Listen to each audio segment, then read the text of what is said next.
Series জুড়ে বাংলাদেশের প্রতিনিধি হয়ে যিনি এসেছেন সবার কথা সুর ছিল একই রকম। আন্তর্জাতিক সিরিজ তো আন্তর্জাতিক সিরিজই, প্রস্তুতির মঞ্চ নয়। স্বাভাবিক সময়ে কথাটা সত্যি, কিন্তু নেদারল্যান্ডসের বিপক্ষে সিরিজটি শেষ হলো এশিয়া কাপের একেবারে আগ মুহূর্তে। এশিয়া কাপের প্রস্তুতির বিষয়গুলো তাই সিরিজ জুড়ে এসেছে ঘুরে ফিরে। গতকাল সিরিজ শেষে অধিনায়ক লিটন দাসের সংবাদ সম্মেলনেও প্রসঙ্গটা এলো একই কারণে। দলের ভাবনায়ও যে এশিয়া কাপ আছে সেটির একটি প্রমাণ তো শেষ টি-20 একাদশেও ছিল। বাংলাদেশ খেলতে নেমেছিল 5টি পরিবর্তন নিয়ে। সবাইকে শেষবার পরখ করে নেওয়ার সুযোগটা হাতছাড়া করতে চায়নি দল। Pace bowling allrounder Mohammad Saifuddin শুধু শেষ ম্যাচের একাদশে থাকলেও বৃষ্টিতে খেলার মাঝপথেই থেমে যাওয়া ব্যাটিং বোলিং কিছুই করতে পারেননি। এছাড়া স্কোয়াডে বাকি 15 জনই সুযোগ পেয়েছেন ব্যাটিং কিংবা বোলিং এ।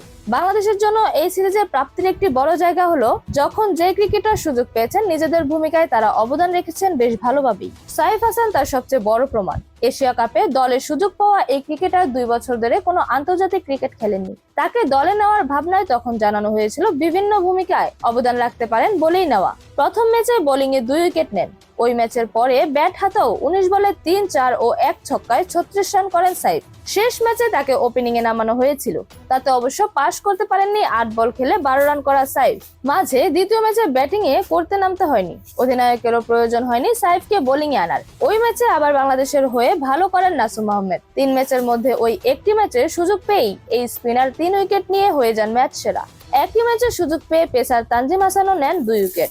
এশিয়া কাপের স্কোয়াডে নতুন সংযোজন ছিলেন নুরুল হাসানও। এই উইকেট কিপার ব্যাটসম্যান প্রথম 2 ম্যাচ বেঞ্চে বসেছিলেন। শেষ ম্যাচে 6 নম্বরে ব্যাট করতে নেমে 11 বলে 2 ছক্কায় 22 রান করে ছাপ রেখেছেন নিজের। নিয়মিত একাদশে ক্রিকেটারদের কথা তো আলাদা করে বলার প্রয়োজন নেই। সিরিজ সেরার পুরস্কারটাই যেমন নিজের করে নিয়েছেন অধিনায়ক লিটন। প্রথম 2 ম্যাচে 18 ও 54 রানে অপরাজিত থাকার পর কাল বৃষ্টিতে পরিত্যক্ত হওয়া শেষ ম্যাচে 46 বলে করেন 73 রান।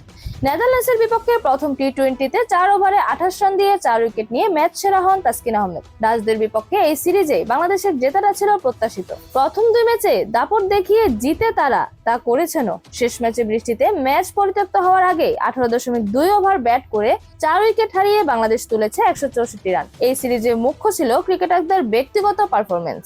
তা কি ঠিকঠাক করতে পেরেছেন ক্রিকেটাররা? এই সিরিজে বাংলাদেশের প্রাপ্তিটাই বাকি প্রশ্নটা করা হয়েছিল অধিনায়ক লিটনকে। কাল সিলেটে সংবাদ সম্মেলনের উত্তরে তিনি বলেন, আমার কাছে মনে হয় অনুশীলন করাটা গুরুত্বপূর্ণ। তার থেকেও বেশি গুরুত্বপূর্ণ অনুশীলনের চেয়ে ম্যাচে আপনি কতটা ডেলিভারি করতে পারছেন। ম্যাচ খেললে আপনার উন্নতি হবে, গেম সেন্স বাড়বে। আমার মনে হয় আমরা এখন ভালোভাবে প্রস্তুত এশিয়া কাপে যাওয়ার জন্য।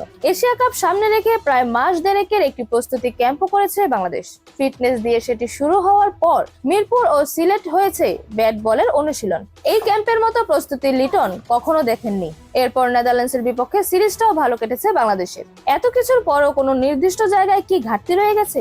উত্তরে লিটন বলেছেন, আমার কাছে মনে হয় না খুব একটা ঘাটতি আছে। হ্যাঁ, পুরোপুরি যদি খেলাটা খেলতে পারতাম, বোলাররা আজকে বল করতে পারতো, এটা একটা থেকে যেতে পারে, কিন্তু এটা তো আমাদের হাতে নেই। আমরা চেষ্টা করব সামনে যে অনুশীলন আছে সেখানে যেন পুষিয়ে নিতে পারি। টানা 3 সিরিজ জেতার আত্মবিশ্বাস নিয়ে বাংলাদেশ যাচ্ছে এশিয়া কাপ খেলতে।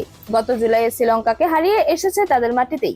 একই মাসে পাকিস্তানের বিপক্ষে ঘরের মাঠে সিরিজ জয়ের পর এবার জয় এসেছে নেদারল্যান্ডসের বিপক্ষেও। লিটন বলেছেন, বড় টুর্নামেন্টে গিয়ে স্নায়ু ধরে রাখায় তাকিয়ে আছেন তিনি।